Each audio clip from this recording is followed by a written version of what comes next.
네, 여러분 안녕하세요. 김재 목사입니다. 오늘도 역시 우리 말씀 목사 함께 보도록 하겠습니다. 오늘 말씀은 요한복음 16장 3절에서 14절 말씀. 요한복음 16장 3절에서 14절 말씀. 먼저 보도록 하겠습니다. 그들이 이런 일들을 하는 것은 아버지를 모르고 나도 알지 못하기 때문이다. 그러나 내가 너희에게 이것들을 말하는 것은 그때가 오면 내가 너희에게 말한 것들을 너희가 기억하게 하려는 것이다. 내가 이것들을 너희에게 처음부터 말하지 않은 것은 내가 너희와 함께 있었기 때문이다. 나는 지금 나를 보내신 분께로 간다. 그런데 너희 가운데 아무도 내게 어디로 가십니까? 라고 묻지 않고 도리어 내가 너희에게 이것들을 말한 것 때문에 너희 마음에 슬픔이 가득 차 있다. 그러나 내가 너희에게 진실을 말하니 내가 떠나가는 것이 너희에게 유익하다. 내가 떠나가지 않으면 보혜사께서 너희에게 오시지 않을 것이다. 내가 가면 내가 그분을 너희에게 보낼 것이다. 그분께서 오시면 죄에 대하여, 의에 대하여, 심판에 대하여 세상을 책망하실 것이다. 죄에 대하여라고 하는 것은 그들이 나를 믿지 않기 때문이며 의에 대하여라고 하는 것은 내가 아버지께로 가므로 너희가 더 이상 나를 보지 못하기 때문이다. 심판에 대하여라 하는 것은 이 세상 지배자가 심판을 받았기 때문이다. 내가 아직도 너희에게 할 말이 많으나 너희가 지금은 감당할 수 없다. 그러나 그분, 곧 진리의 영이 오시면 그분께서 너희를 모든 진리 가운데로 인도하실 것이니 이는 스스로 말씀하지 않으시고 오직 들은 것을 말씀하시며 앞으로 올 일들을 너희에게 알려주실 것이기 때문이다. 그분께서 나를 영화롭게 하실 것이니 이는 그분께서 나의 것을 받아서 너희에게 알려주실 것이기 때문이다. 아멘.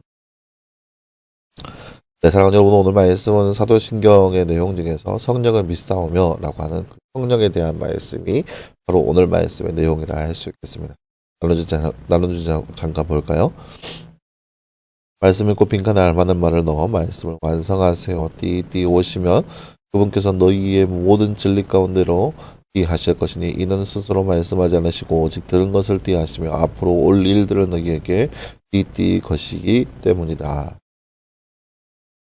네, 오늘 말씀 13절 말씀이에요. 13절 말씀. 진리의 영이 오시면 그분께서 너희를 모든 진리 가운데로 인도하실 것이니 이는 스스로 말씀하지 않으시고 오직 들은 것을 말씀하시며 앞으로 올 일들을 너희에게 알려주실 것이기 때문이다. 아멘. 오늘 말씀 3절 말씀입니다. 1절 말씀에서 예수님은 내가 떠나지 않으면 무엇이 너희에게 오시지 않을 것이라고 말씀하고 있나요? 말씀 읽고 적어봅시다. 7절 말씀에 보면 내가 떠나가는 것이 너희에게 유익하다. 내가 떠나가지 않으면 보혜사께서 너희에게 오시지 않을 것이다. 라고 나와 있습니다. 보혜사, 돕는 분, 성령님을 이야기. 네, 사랑하는 여러분, 오늘 말씀은 성령을 믿사오며 라고 하는 부분의 내용을 우리가 말씀을 볼 수 있습니다. 성령님께서 우리 가운데 임하게 될 것이라는 거죠. 오늘 말씀의 내용은 예수님께서 십자가 지시기 전에 제자들과 함께 이야기하고 있는 내용, 마지막 만찬의 내용에서의 예수님의 마지막 유언과 같은 말씀의 내용이 바로 오늘 말씀의 내용이라고 하겠습니다. 16장 말씀에서 요한복음 16장 말씀에서 이렇게 마지막 때가 이렇게 될 것이다 얘기하고 나서 이제 17장에 들어와서 마지막으로 이제 제자들을 위해서 기도하시고 이제 겟세마네 동산에서 올라가는 그런 장면이 계속해서 펼쳐질 텐데요. 마지막에 이제 제자들에게 얘기하시면서 내가 너희들을 떠나간다라고 얘기하는 거예요. 그러니까 내가 떠나간다는 말에 제자들이 슬퍼하고 낙담하고 멍 때리고 있는 거예요. 왜요?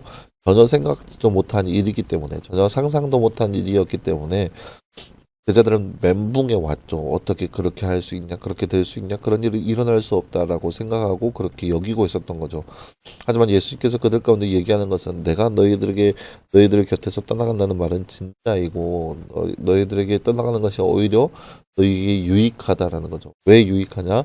바로 보혜사 성령께서 너희 가운데 임하게 될 것이기 때문입니다.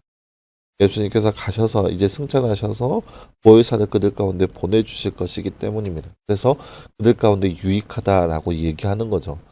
그렇게 이야기하는 것은 이 보혜사께서 그들 가운데 임하게 되면 성령께서 그들 가운데 임하여서 하시는 일은 무엇이냐? 바로 그들에게 지혜를 주시는 거죠. 무엇은 지혜냐? 하나님의 것이 무엇인지, 하나님의 것이 어떠한 것인지, 하나님 말씀에 대해서 더욱더 알게 하여 주시는 분이 바로 보혜사 성령님이십니다. 그래서 그 진리로 이끄시는 분이 바로 성령 하나님이라는 거죠. 그래서 어, 그 8절 말씀에 이렇게 나와 있죠. 그분께서 오시면 죄에 대하여, 의에 대하여, 심판에 대하여 세상을 책망하실 것이다 라고 나와 있습니다. 그러니까 성령이 임하게 되면 죄가 어떠한 것인지, 또 의가 어떠한 것인지, 또 심판이 어떠한 것인지 분명하게 드러낸다는 거죠. 심판이라는 건, 책망하신다는 것은 딱 잘라서 이거라라고 이야기한다는 거죠. 죄에 대하여라는 것은 그들 나를 믿지 않았기 때문에, 예수 그리스도를 믿지 않는 것, 그것이 바로 큰 죄악이라는 거죠. 성령이 그들 가운데 임하게 되면 이제 그들이 예수님에 대해서, 예수님이 어떠한 분인지에 대해서 분명하게 성령님께서 알려주실 것인데, 그래서 그 예수님에 대한 내용을 알려줌과 동시에 그들은 알게 되죠. 아, 예수님은 하나님의 아들이구나라고 하는 사실을 성령 하나님을 통하여서 알게 되죠. 그 알게 된다는 거 뭐냐? 지금까지 믿지 않은 그러한 모습들에 대해서 이제 책망받는다는 그런 내용입니다. 그리고 의에 대하여 하는 것은 내가 아버지께로 가므로 너희 이상 나를 보지 못하기 때문이다. 그 의가 무엇인지에 대해서 성령님께서, 그 의는 바로 예수님이죠. 예수님이 어떠한 분인지에 대해서 분명하게 성령께서 밝혀주신다는 거죠.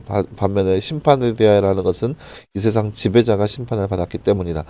이 세상 지배자가 뭐예요? 마귀 사탄이에요. 사탄이 어떠한 존재인지 분명히 성령께서 알려주신다는 거예요. 그래서 그 존재에 대해서, 이미 심판받은 그 존재에 대해서 명확하게 보여주시고 알게 해주시는 분이 바로 성령 하나님이라는 것입니다. 그래서 이 성령님을 통하여서 13절 말씀에 나왔던 것처럼 진리의 영이 오시면 그분께서 너희를 모든 진리 가운데로 인도하실 것이니 이는 스스로 말씀하지 않으시고 오직 들은 것을 말씀하시며 앞으로 올 일들을 너희에게 알려주실 것이기 때문이다 라고 나와 있습니다. 진리의 영이 이렇게 우리 가운데 임하게 될 것이다 라는 그런 내용입니다.